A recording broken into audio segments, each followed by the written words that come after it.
Boa tarde a todos. Eu peço silêncio.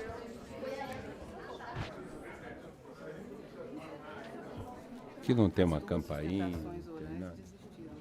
Tá, então não temos.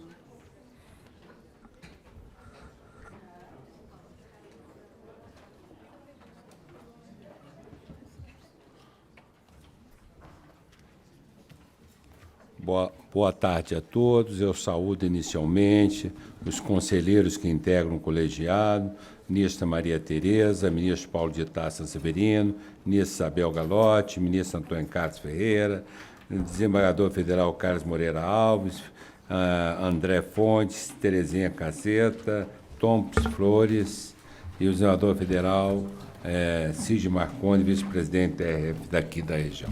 Sejam as boas-vindas. Igualmente saúdo o juiz federal Fernando Mendes, presidente da JUF, doutor Juliano Ricardo Vasconcelos Costa Couto, representante do Conselho Federal da Ordem, o nosso querido e amigo doutor Aurélio Virgílio Veiga Rios, representante do Ministério Público.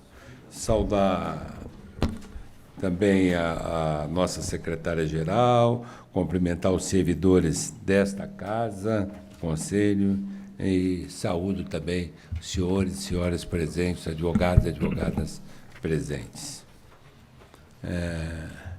Eu, inicialmente, cumprimento o excelentíssimo desembargador Tom Flores, presidente da TRF da 4ª Região, e demais autoridades, e declaro abertos os trabalhos destinados à assinatura do Acordo de Cooperação Técnica, número 52, de 2018, para fins de cessão do direito de uso do Sistema Eletrônico de Informações SEI, com a funcionalidade SEI julgar para o Conselho da Justiça Federal. Estão fazendo um convênio com a 4ª Região, que eles estão nos cedendo o direito de uso do SEI, para que possamos melhorar o nosso sistema de julgamento online aqui. Onde está, por favor?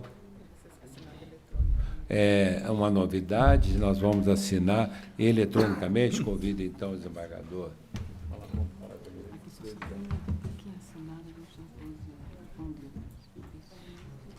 Já assinei, e tem que assinar também o desembargador.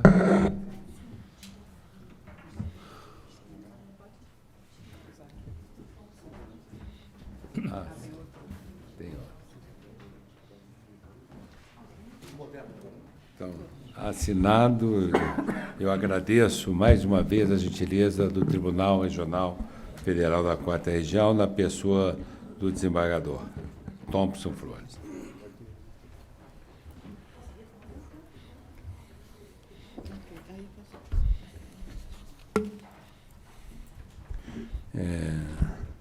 Bom, o quórum no Conselho está satisfeito.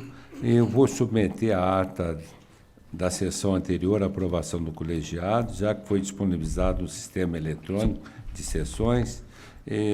Apenas para declarar aprovado, tem uma ressalva do conselheiro André, que ele nos pediu expressamente que, para colocar que ele acompanha uma vez superado... A questão que havia suscitado. A questão preliminar por ele suscitada.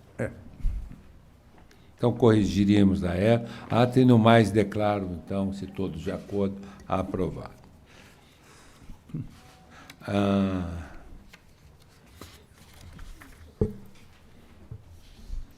Nós já fizemos hoje um exame prévio, quando discutimos questões intramuros, dos processos de 1 a 3, se todos estão de acordo. A de 1 a 3 eu estou submetendo ao referendo do colegiado, a portaria CJF 433, 2018, e as resoluções 503 e 504. Se todos de acordo, então eu proclamo o resultado. O Conselho, por unanimidade, referendou a portaria CJF 463, de 29 de outubro de 2018, a resolução 503, de 8 de novembro de 2018, bem como a resolução CJF 504, de 12 de novembro de 2018. São os 3 primeiros processos da pauta. Com relação ao 4º processo da pauta, a aprovação do relatório final da auditoria realizada no TRF da 2ª Região pela Secretaria de Auditoria Interna do Conselho de Justiça Federal, por determinação da Portaria CJF número 70, de 27 de fevereiro de 2018. Se todos de acordo, declaro, então, o resultado. O Conselho, por unanimidade, aprovou o relatório final da auditoria realizado no Tribunal Regional Federal da 2ª Região, nos termos do voto do relator. O número 5 é um processo que eu trouxe em mesa, que é o Plano Anual de Aquisição de Veículos da 3ª Região, exercício de 2018. Se todos de acordo, então também vou declarar aprovado por unanimidade. Igualmente, o Plano Anual de Aquisição de Veículos da 4ª Região de 2018, é o processo número 6. Se todos de acordo, estou, então, declarando por unanimidade aprovado. Vai haver, acho que, alguma pequena alteração na proposta, não, de ficar destinado a determinado... Sim. Já está aqui. O Conselho, por unanimidade, aprovou o Plano Anual de Aquisição de Veículos da 4ª Região, referente ao exercício 2018, como modificação de destinação dos veículos blindados à sede do Tribunal Regional Federal da 4ª Região. Está aprovado esse tema. O número 7 é a proposta de alteração do planejamento plurianual dos planos de ação anuais dos contratos celebrados entre a Justiça Federal, o Banco do Brasil e a Caixa Econômica Federal no exercício de 2018. Eu estou votando pela aprovação das alterações e, se todos de acordo, também proclamo o resultado aqui. O Conselho, por unanimidade, aprovou a proposta de alteração do planejamento plurianual, nos termos aqui declarados. Temos o voto. O processo número 8, em mesa também, já está alterado? Esse vai ser adiado. Vai ser adiado. Não, esse vai ser a consulta aconteceu.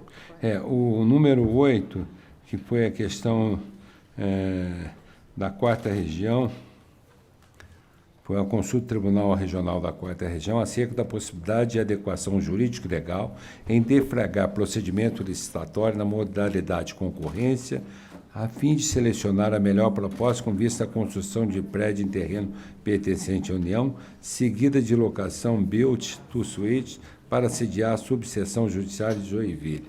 Aqui eu estou propondo sobrestar o procedimento e encaminhar a consulta ao Tribunal de Contas da União. Todos de acordo, então, proclamo o resultado no sentido aqui apontado. O nono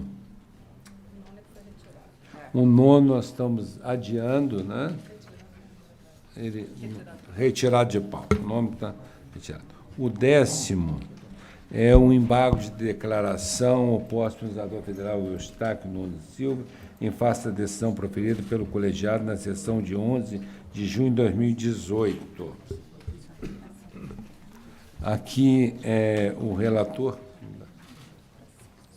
Relatora é a ministra Maria Tereza.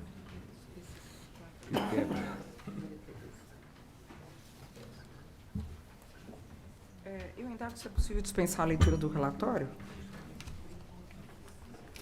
Posso dispensar a leitura do relatório? Eu indago, tem um representante da parte, os colegas dispensam, os pares dispensam a leitura do relatório, temos na tela. Então, fica dispensado. E eu indago se tem alguém... Então, tem alguém... Tem oposição tem do alguém recorrente? interessado? Dispensa da leitura do relatório? Vou falar com ele. Não vou esquecer. Não vou esquecer.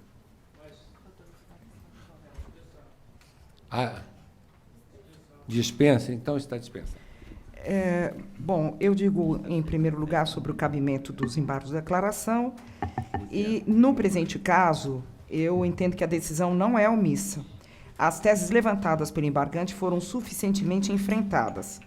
Em seu recurso, o embargante sustentou o impedimento dos desembargadores federais Hilton Queiroz e Olindo de Menezes por terem participado da comissão de sindicância e do julgamento do processo administrativo disciplinar. Sob esse aspecto, a aventada nulidade foi fundamentadamente afastada na decisão embargada. Os desembargadores participaram da decisão da sindicância, do processo administrativo disciplinar, sempre no Tribunal Regional. Neste ponto, não foi vislumbrada qualquer ilegalidade e eu trago aqui o voto do eminente relator. E esse entendimento foi acompanhado pela unanimidade daqueles que assim julgaram naquele momento. Outrosim, a atuação no Tribunal Regional não é causa de impedimento. A revisão do processo disciplinar é decidida pela mesma autoridade que apreciou o processo administrativo disciplinar, conforme prevê a lei, aplicável de forma subsidiária, na forma do artigo 26 da resolução do CNJ. Logo, o membro da Corte que participou do julgamento do PAD pode apreciar o pedido de revisão. Uma segunda questão foi suscitada pelo agora embargante no curso da sessão de julgamento, a qual foi devidamente apreciada. A defesa alegou que o desembargador federal Wilton Queiroz participara da decisão da revisão criminal como membro do Tribunal Regional, pelo que não poderia julgar o respectivo recurso como membro deste conselho. O fundamento seria impedimento do julgador que tiver funcionado como juiz de outra instância na forma do artigo 252.3 do Código de Processo Penal. Não há omissão a ser sanada, a meu ver. O suposto impedimento foi devidamente apreciado durante a sessão de julgamento e trago aqui as notas taquigráficas. E também foi repelida a unanimidade dos julgadores. E acrescento que a legislação não reconhece este impedimento. A resolução 135 de 2011 do CNJ determina a aplicação subsidiária aos procedimentos disciplinares contra o magistrado, da Lei 9.784 de 99, que regulamenta o processo administrativo no âmbito da administração pública federal. Essa lei prevê as hipóteses de impedimento no artigo 18, não contemplando a participação em julgamento de instância inferior. E eu digo que é verdade que o artigo 252.3 do CPP prevê o impedimento do magistrado que tiver funcionado como juiz de outra instância. Disposição correspondente consta do Código de Processo Civil, mas a aplicação direta dessas normas ao caso não encontra amparo na legislação. O artigo 15 do CPC prevê a aplicação supletiva e subsidiária das suas disposições aos processos administrativos na ausência de normas que os regulamentem. Logo, a norma especial da Lei do Processo Administrativo afasta a aplicação do CPC. O reconhecimento do impedimento dependeria da invocação de norma constitucional que permita concluir que a participação em duas instâncias disciplinares ofende o devido processo legal e a ampla defesa. Portanto, uma análise mais completa dessa questão exigiria a afirmação da competência do Conselho, autoridade administrativa, para fazer o controle de constitucionalidade das leis. Além disso, pontuo que, ao reconhecer impedimento do conselheiro que atuou na instância de origem, impactaria demasiadamente as deliberações deste colegiado, que fatalmente perderia um de seus membros. Os presidentes dos tribunais regionais integram o CJF. Eles estão na parte superior da lista de antiguidade dos tribunais. E, partindo desse pressuposto, é possível deduzir que os conselheiros, na maioria das vezes, participaram dos julgamentos administrativos na origem. Assim, caso se considere que o então conselheiro Wilton Queiroz estava impedido, haveria impedimento também do conselheiro Carlos Moreira Alves para julgar os presentes embargos. O Conselho da Justiça Federal atuaria desfalcado de um conselheiro sempre que estivesse apreciando pretensões relativas a acórdãos de origem, seja disciplinares, seja de outras matérias de índole administrativa. E eu digo que, a despeito da relevância teórica dessas questões, o julgamento do recurso prescinde de sua resolução. Conforme jurisprudência, sequer no processo judicial o impedimento do julgador vogal é causa de invalidação da decisão, se suficiente para alterar o resultado do julgamento. Se insuficiente. No caso, a decisão embargada foi tomada por ampla maioria, 8-2. Portanto, ainda que se reconhecesse o impedimento do conselheiro Wilton Queiroz, a decisão permaneceria rígida. Em sequência, observo que as demais teses do embargante apenas revelam seu inconformismo com a decisão embargada. O embargante alegou que a decisão aplicou equivocadamente o instituto da coisa julgada, isso porque impetrou o mandado de segurança contra a decisão que aplicou a sanção disciplinar. A ordem foi denegada, concluindo-se pela validade das interceptações telefônicas que ampararam a decisão. No entanto, sobreveio a impetração de habeas corpus em favor de seu filho perante o STJ. A ordem foi concedida para determinar o desentranhamento das gravações relativas ao terminal telefônico do então paciente. De acordo com o embargante, a coisa julgada formada no habeas corpus deve prevalecer, invalidando-se a prova que embasou sua punição. Nesse ponto, mais uma vez, não há omissão a ser sanada. Em primeiro lugar, a decisão embargada afirmou que, mesmo excluídas as gravações do telefone do filho do embargante, haveria provas suficientes para a aplicação da sanção. Nesse sentido, é o voto do relator, secundado pelas declarações dos votos que o acompanharam. Logo, há fundamento autônomo apto a manter a conclusão. O caso não se enquadra na hipótese de omissão, na forma do CPC, visto que a tese levantada não infirmaria o julgamento. Em segundo lugar, a decisão embargada analisou a questão da aparente contradição entre uma e outra decisão judicial. Concluiu que a decisão no habeas corpus teria decorrido de circunstâncias específicas, notadamente a ausência de propositura de ação penal contra o paciente, mesmo passando longo tempo desde as investigações. Nesses termos, a tese aventada pelo recorrente foi refutada de forma suficientemente fundamentada. Em terceiro lugar, o colegiado afirmou a prevalência da eficácia preclusiva da decisão do Supremo, denegando o mandado de segurança em relação àquela do STJ, concedendo a ordem de habeas corpus. Esse tema foi posto e debatido pelos votos. Os votos vencedores fundamentaram-se na independência entre as instâncias penal e administrativa e na especificidade do mandado de segurança. O voto da eminente conselheira Isabel Galotti foi além, afirmando que o STJ não teria propriamente invalidado a prova, mas apenas pronunciado sua ineficácia em relação ao paciente Igor Silveira. Não houve alegada omissão no enfrentamento da tese do recurso, mas a adoção de tese contrária ao interesse do recorrente. Tampouco houve reformácia in pejus, como sustenta o embargante. É verdade que o Tribunal Regional não vislumbrou a coisa julgada como impedimento à apreciação do pedido de revisão, considerando que a aplicação da sanção disciplinar pode ser revista a qualquer tempo. No entanto, os argumentos sobre a coisa julgada empregados pelo Conselho não agravam a situação do recorrente, visto que a conclusão de ambas as decisões é coincidente. Além disso, como afirmado, a coisa julgada não foi o único fundamento da decisão embargada. Foram desenvolvidas outras bases autônomas e suficientes para manter a sanção aplicada. O embargante alega que a súmula 591 do STJ é direito superveniente, o qual deve ser considerado em seu favor neste momento. Segundo a sua leitura do enunciado, é necessária autorização judicial para o compartilhamento de provas produzidas em inquéritos com a instância disciplinar. Não vislumbro nessa súmula direito novo, mas apenas a explicitação do entendimento jurisprudencial. Portanto, não se trata de tema a ser ventilado por primeira vez em revisão da sanção disciplinar. Menos viável ainda é conhecer da alegação e em embargos de declaração contra a negativa de recurso contra a decisão que negou a revisão.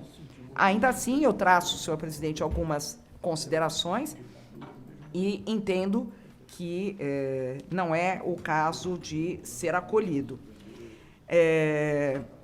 E aqui eu digo que não há omissão a ser suprida, não há supressão da instância, e, por fim, a defesa alega a desproporcionalidade da sanção.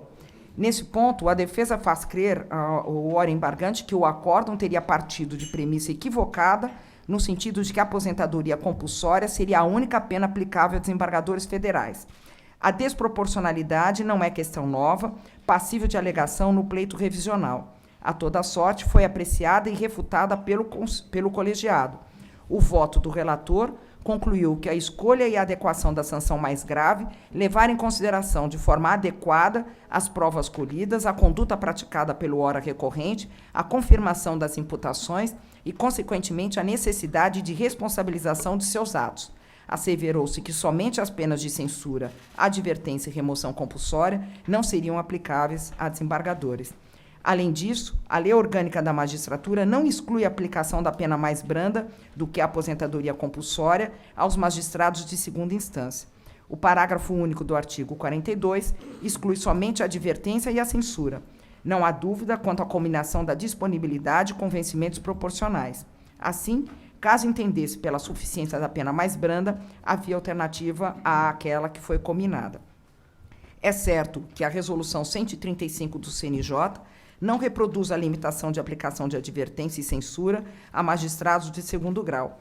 No entanto, o entendimento anterior era de que, nas hipóteses em que essas sanções mais brandas eram aquelas aplicáveis, o magistrado graduado simplesmente não era punido. Logo, não houve uma combinação de sanções mais leves para as mesmas hipóteses, a merecer considerações sobre a retroatividade da norma sancionatória mais benigna. Houve, teoricamente, uma ampliação do espectro de casos em que os juízes de segundo grau podem ser sancionados. Então, com esses fundamentos, senhor presidente e senhores conselheiros, eu rejeito os embargos de declaração. É como eu voto. Há alguma divergência? Eu quero fazer um pronunciamento deste caso. Eu conheço esse processo desde o início. Eu vou falar sem nenhum medo de errar, que me desculpe os colegas da primeira região. Esse processo chegou a um resultado, para mim, totalmente absurdo, mas não tenho mais como corrigir a essa altura embargo de declaração. Eu participei. Esse processo foi aberto contra o requerente e foi aberto contra o então ministro do STJ, na época. Contra o ministro do STJ foi aposentado, não houve nem denúncia. Aqui também não houve nem denúncia. O procedimento lá se encerrou no STJ.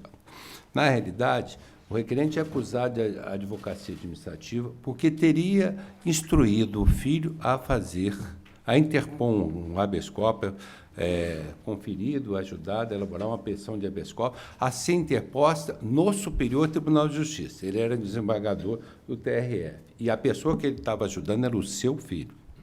Então, eu não vi irregularidade nisso.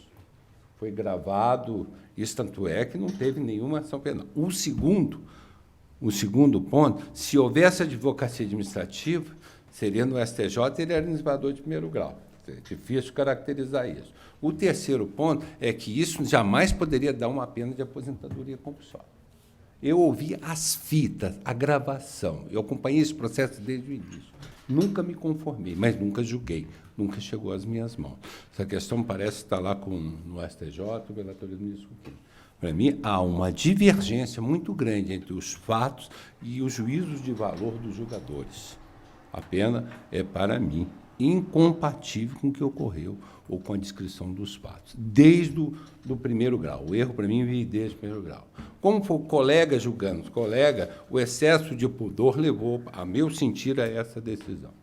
Se tivesse sido o CNJ tivesse julgado, eu tenho certeza que isso teria chegado a uma outra consequência. Mas não cabe mais aqui a gente rever agora embargo de declaração isso. Porque nesse ponto que nós estamos, os erros lá de baixo não seriam agora corrigidos por embargo de declaração da revisão. Talvez tivesse eu participado da revisão lá no final, fosse relator, teria votado em sentido diferente. Mas aqui agora eu não tenho mais como. Eu lamento profundamente. Esse é um caso que eu conheço, porque eu vi o processo nascedouro no STJ. E ao ministro que se imputou também irregularidade foi manifestamente improcedente, até porque, na realidade, tinha um ministro chamado Vicente e um advogado chamado Vicente. O advogado era aposentado, um ministro aposentado chamado Vicente Senequiaro. Se referia ao ministro de Brasília, que era o Vinícius Senequiaro, que a Polícia Federal, num primeiro momento, interpretou totalmente equivocado e levou todo mundo a erro. Quando for apurar com detalhes, viram que era o Vicente Senequiaro, e isso foi há muito tempo depois. A verdade é que o erro começou lá no próprio STJ, e há muitos anos atrás, ou precisamente há 15 anos atrás.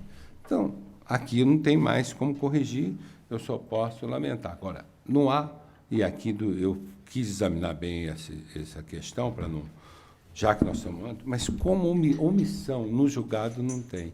Tem um esforço de tentar reverter. Pode dizer, a toda hora não manifestou sobre a ilicitude da prática. Manifestou, isso ficou superado. Não quiseram acolher. Aí é outra coisa. É juízo de valor da decisão.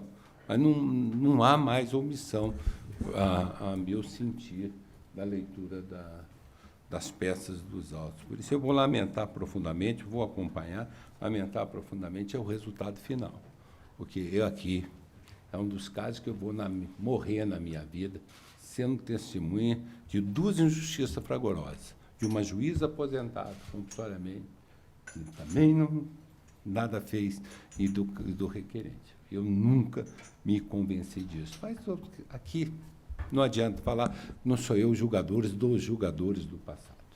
Então, eu acompanho a relatora, porque a essa altura não há mais como corrigir, está mais embargo de declaração sobre omissão. Passa, então, proclama o resultado, o Presidente. Conselho. Então, Presidente. por unanimidade. Presidente, só gostaria de fazer um registro também. E Eu quem está acredito falando? que eu participo desse julgamento porque ele se inicia agora. E participei do julgamento do processo administrativo disciplinar, me recordo bem, foi um dos momentos mais dolorosos, se não mais doloroso da minha vida na judicatura.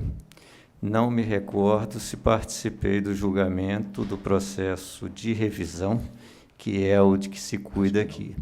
E confesso que não tive essa preocupação, na medida em que vi, pelo voto da eminente relatora, que esse Conselho considera que aqueles que participaram do procedimento administrativo não têm impedimento para atuar nos desdobramentos administrativos, ainda que em grau recursal, em relação a esse processo. Então, eu quis fazer esse registro porque, como o impedimento é uma circunstância objetiva, a diferença da suspeição, e o colegiado já examinou essa questão no próprio julgamento embargado, afastando, então considero também que deva participar desse julgamento com esse registro, até para evitar que se questione novamente nesse julgamento a mesma circunstância, como bem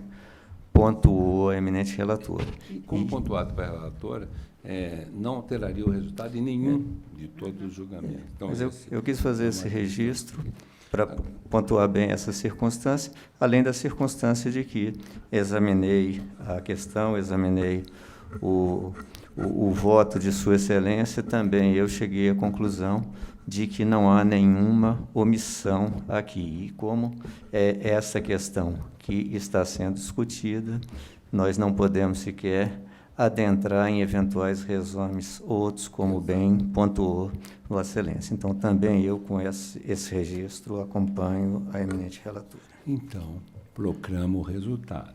O Conselho, por unanimidade, rejeitou os embargos de declaração nos termos do voto da relatora, com manifestação do conselheiro Carlos Moreira Alves, que declarou participar do julgamento por comungar do entendimento do colegiado de ausência de impedimento à participação. Obrigado. O próximo processo é o número 11. Esse está retirado de pauta por indicação da relatora. O 11? O 11. Agora o 12. Eu que retirei ou esse? É o procedimento de controle. O 11, vai haver a desistência por parte da JUF e da eu retirei JUFESP. de pauta. Foi Então, eu retiro de pauta, que aí pede, como não está o advogado, ele pede a desistência, homologa até singularmente, ou traz na próxima pauta. Ok.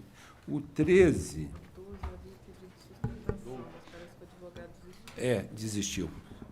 12 desistiu, porque é o da Ju. Desistiu da sustentação, não do julgamento, né? Mas como a própria Ju está dizendo que vai desistir. Não, eu. O outro? É o Tá, o seguinte. 12. Não, esse. O 12 nós. Iria ter sustentação, o advogado desistiu da sustentação. O 12 é outro. Perdoa, porque eu acho que eu me incorri no equívoco. O 12 aqui é o CJF PCO 2018-04. Procedimento de controle administrativo contra ato do Tribunal Regional da Primeira Região que negou provimento ao recurso interposto por servidor da Seção Judiciária de Minas Gerais, que concerne a compensação de plantões realizados.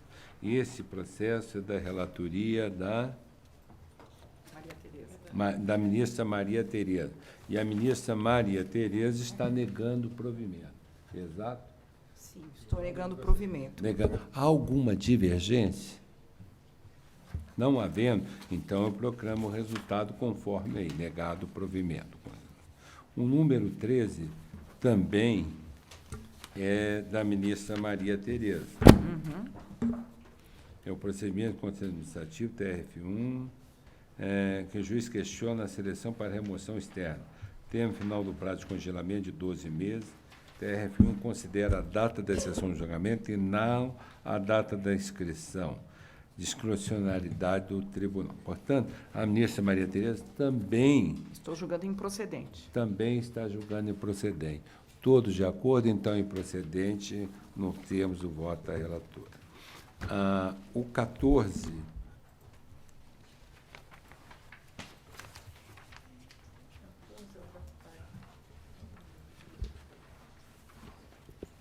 O 14 é o processo CJF-ADM 2013-00121, em que trouxe voto, era a relatoria era do ministro, trouxe voto visto a ministra conselheira Maria Isabel Galotti, que eu passo a palavra. Senhor presidente, eu fiz um longo voto sobre a questão, historiando a controvérsia a partir de decisão desse Conselho de 2012, que foi uma decisão por maioria, mas cujo voto vencedor foi da desembargadora Marga, tendo sido assentado o direito a juros e correção monetária de parcela denominada auxílio moradia da PAI, da parcela autônoma de equivalência, uma vez que tal parcela foi incluída em folha de pagamento dos magistrados por decisão do ministro Jobim, em uma ação originária no Supremo, com a implantação do benefício em setembro de 1999, e se postula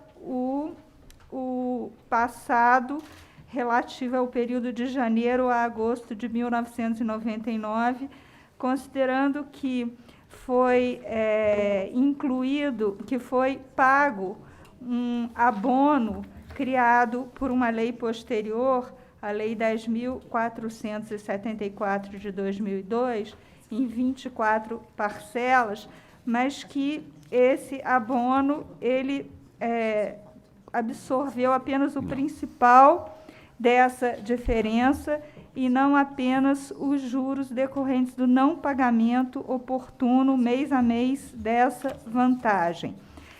Instalou-se uma controvérsia nesse Conselho a respeito de se haveria tal diferença sido paga com o pagamento do abono criado pela Lei 10.474 de 2002 e pago em 24 parcelas.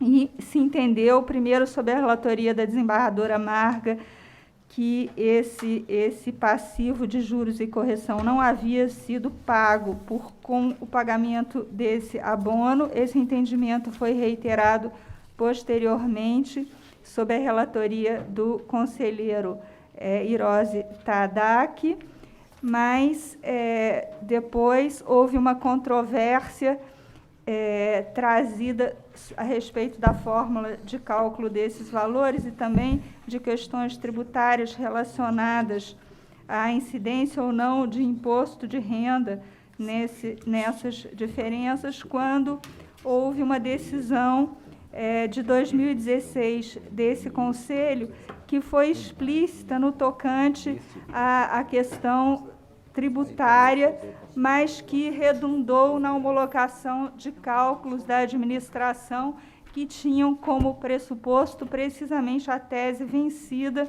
nesse Conselho de que o pagamento dessas 24 parcelas teria quitado essas diferenças. Houve, portanto, houve a aprovação desses cálculos, mas baseado numa premissa que era incongruente com as decisões desse Conselho tomadas sob a relatoria da desembargadora Marga e do desembargador Iroque. Então, vieram os presentes embargos de declaração da AJUF, em que, invocado, entre outros fundamentos, acórdão do Supremo sob a relatoria do ministro Toffoli, em que ficou corroborado pagamento de parcela idêntica feito pela Justiça do Trabalho, precisamente com base na decisão desse Conselho da relatoria da desembargadora Marga. Esse acórdão do Supremo esclarece que essa questão não se confunde com a questão do abono variável e que a questão diz respeito a juros e correção monetária de valor que nunca foi pago, correspondente ao período de janeiro de 98 a agosto de 99, e constatada a mora da administração para efetivação do pagamento integral da PAI pela desconsideração do período de janeiro de 98 a agosto de 99, há de se deferir diferenças resultantes da incidência de atualização e consequentes juros moratórios sobre o valor relativo àquele período. E, portanto, tendo em vista os termos desse acórdão do Supremo e também as 3 ocasiões em que este Conselho já afirmou que o pagamento ora pretendido não se confunde com o pagamento feito, do abono feito por força da Lei 10.474 de 2002, eu adiro ao voto do eminente relator, desembargador Thompson, que acolhe os embargos de declaração. É como voto, mas estará melhor explicado no voto que já distribuí aos colegas. Presidente. Tá bom? Presidente, qual é a posição do julgamento? Eu acho que eu já votei. Não, né? faltam votar. A ministra está votando, a desembargadora Terezinha Cazé e depois eu. Tá, eu acho que eu já havia votado acompanhando o ministro Raul. Acolheu em parte o embargo de declaração. Vossa Excelência... Não, perdão, estou olhando o resultado errado. Não é embargo de declaração. Vossa Excelência acolheu parcialmente esse embargo no termos do voto sobre o ministro Raul aqui como votou. Então, eu vou pedir vênia para retificar o meu voto e acompanhar o voto do relator com os acréscimos feitos hoje pela ministra Isabel. Na verdade, realmente, a decisão do Supremo Tribunal Federal na ação ordinária 2016, ela chancelou, ao menos implicitamente, a legalidade da decisão, a primeira decisão do Conselho, e que foi exatamente adotada pela Justiça do Trabalho para acolher exatamente um dos mesmos benefícios para a magistratura do trabalho.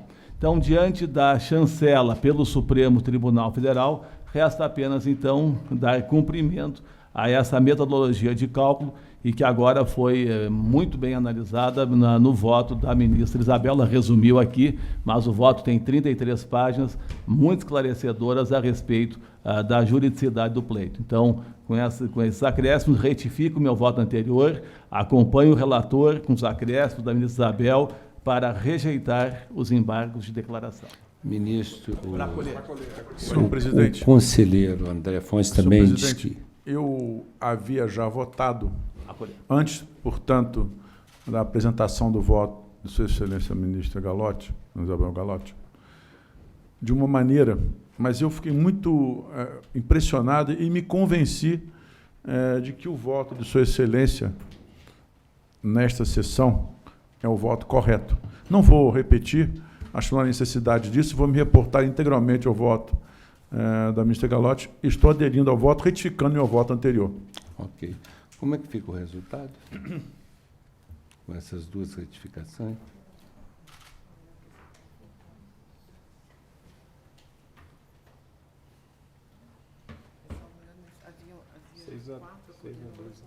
Agora são 6 acolhendo. Já deu a maioria, né? Já deu a maioria. Então, votaria. Eu tinha previsto pedir vias. Eu, particularmente, eu não concordo nem com a decisão do Supremo, em princípio, os fundamentos. Hoje eu expliquei do que eu participei, aí eles falam que tem uma decisão minha no CNJ. Eu prefiro errar uma vez só, retificar depois. Mas, de outro lado, o Supremo já decidiu, já deu juridicidade. Eu tenho que ter um mínimo de disciplina. Eu cobro das decisões de primeiro grau, dos tribunais federais, tribunais que sigam a orientação dos tribunais superiores. Eu também não posso dar um exemplo de indisciplina aqui. Então, por essa razão, eu ia pedir vias, trazer na próxima sessão, mas o resultado já está definido. Já tem essa decisão do Supremo. Temos o voto da ministra Maria Isabel, que realmente analisa. Eu tenho outros dados que eu sempre considerei nesse caso, mas eu vou deixar de lado em homenagem ao Supremo Tribunal Federal pela decisão, porque vai criar a seguinte situação. Com base no acordo do Conselho, a Justiça do Trabalho entra, pede, vai no Supremo, o Supremo dá. E agora dá com base no nosso acordo e diz, seu acordo é jurídico, está certo. Eu vou votar contra, eu vou tirar a base do acordo do Supremo. Não é inteligível, não é compreensível isso agora. Então, pelo fato consumado já aí das decisões anteriores, mais o voto da ministra Isabel, mais o do Supremo, então eu vou me reposicionar, eu vou acompanhar o relator também, por essa razão, e só por essa razão, porque se não tivesse o voto Supremo, eu votaria contra. Eu espero que essa grande reprodutora, mãe da PAI, sossega agora, que ela seja esterilizada, vamos ligar as trombas, porque não pode mais gerar recurso, dinheiro. Isso já chegou a um limite. Então, eu espero que essa seja a última decisão em matéria de PAI, que a gente sepulte isso, porque não tem mais de onde, não há mais tetas para serem espremidas, né? Neste caso da PAI. Desembargadora Terezinha Cazé, conselheira Terezinha Cazé. Ministro, eu também estou acompanhando a maioria com o voto que trouxe a ministra Isabel, esclarecendo bastante a situação e a maioria que já se formou, também o posicionamento já firmado pelo Supremo, também vou no mesmo sentido, acompanhando o relator. Acompanha o relator. Então, vou proclamar o resultado. O Conselho de Justiça acolheu por maioria os embargos de declaração. Nós temos o voto relator. Vou pôr aqui com os acréscimos da ministra Isabel Galotti, que é o acréscimo a esse entendimento do Supremo Tribunal Federal, não consta do voto da relatora.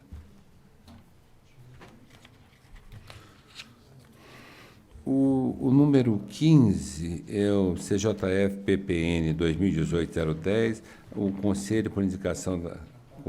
Não, esse aqui foi o que acabamos de votar, né? Não, o 15 ainda não. Não, é a concessão de diárias e passagens no âmbito do Conselho da Justiça. Será adiado por indicação da conselheira Isabel Galotti. Como? Foi adiado. Trago na próxima sessão. Está certo. O 16...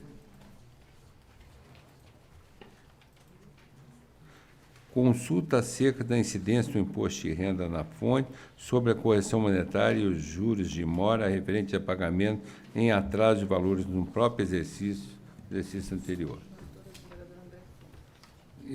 O relator é o ministro, o conselheiro André Fontes. Esse aqui foi examinado, nós fizemos uma prévia, houve alguma divergência?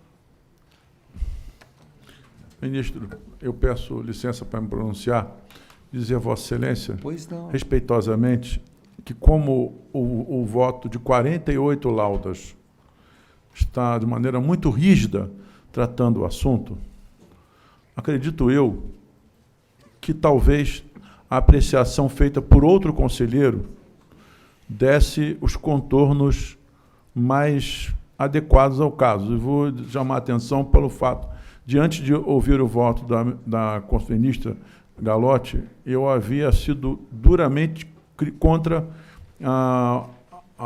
os assuntos tratados no voto, mas me convenci a partir do voto irretorquível de Sua Excelência. Portanto, eu, respeitosamente, indagaria a Vossa Excelência ou algum conselheiro, se assim vocês entender, se não seria o caso de alguém pedir vista para dar um contorno mais maleável ao texto. Porque, do jeito que está aqui, eu fiz uma leitura do texto legal e das decisões de uma maneira, mas posso estar equivocado. E como órgão aqui colegiado, e, acima de tudo, sujeitos a debates impressionantes, gostaria de ouvir eventuais críticas. Acredito eu que, do jeito que está aqui, haverá um aumento, uma ampliação do conceito de frustração. de modo que eu, respeitosamente, provoco Vossa Excelência a, por sua vez, suscitar, junto aos conselheiros, a possibilidade de alguém pedir vista. Acontece que os conselheiros acreditam mais em Vossa Excelência que Vossa Excelência mesmo. Eu estou sendo sincero. Olha, Mas eu acredito no meu voto. Eu só quero ler Eu a acredito emenda. no meu voto. Eu vou ler a emenda aqui. O relator transcreve o posicionamento da assessoria jurídica, no qual concorda. Salvo se a verba principal for isenta, deve incidir imposto de renda sobre correção monetária e os juros relativos ao montante devido a título. Ou seja, quando incide sobre a verba, sobre o juro e a correção monetária, também, embora juros seja mora de algo.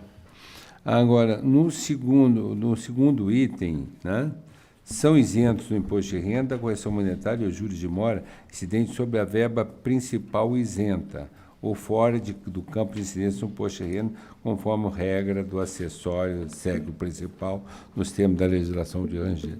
Quer dizer, aqui tem um pressuposto lógico. Eu só teria um princípio de dúvida no segundo. Naquele isento, os juros de mora têm a mesma natureza da verba? Não, é uma penalidade. Mas aumenta?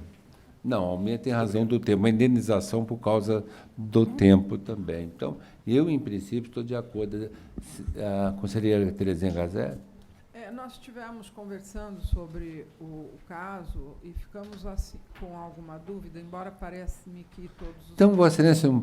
Eu pediria vista. Pede vista, isso. Após o voto do relator que respondia à consulta, pediu vista antecipada à conselheira Terezinha Cassé. Aguardo os demais.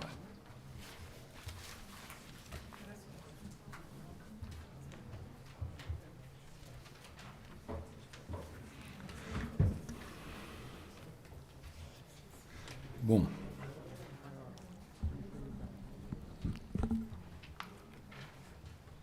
Eu, antes de encerrar, quero agradecer mais uma vez o...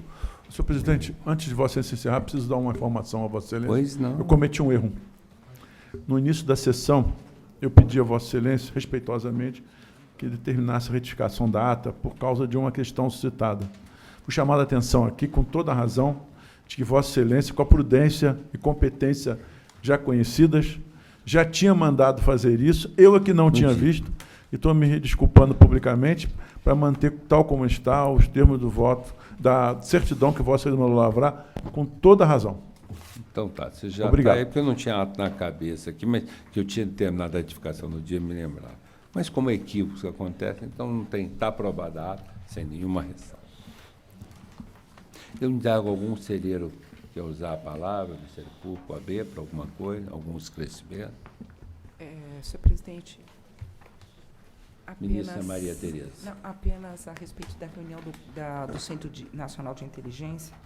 Assim, eu peço a Vossa Excelência, eu vou convidar todos, para a gente sair daqui e irmos para a reunião do Centro Nacional de Inteligência. Que é aqui no Conselho. Aqui no segundo andar.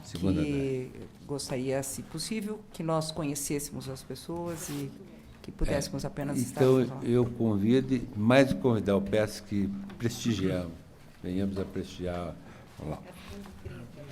Tá.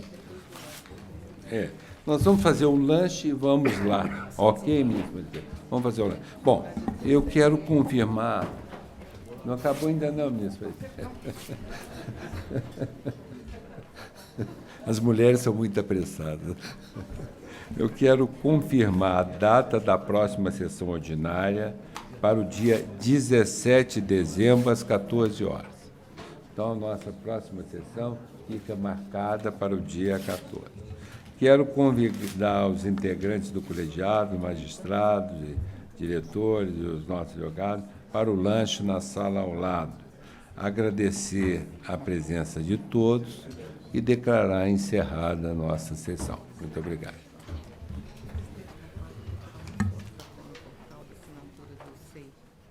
O presidente da quarta região quer tirar uma foto com o senhor para celebrar. Ah, tá. Vamos tirar aqui.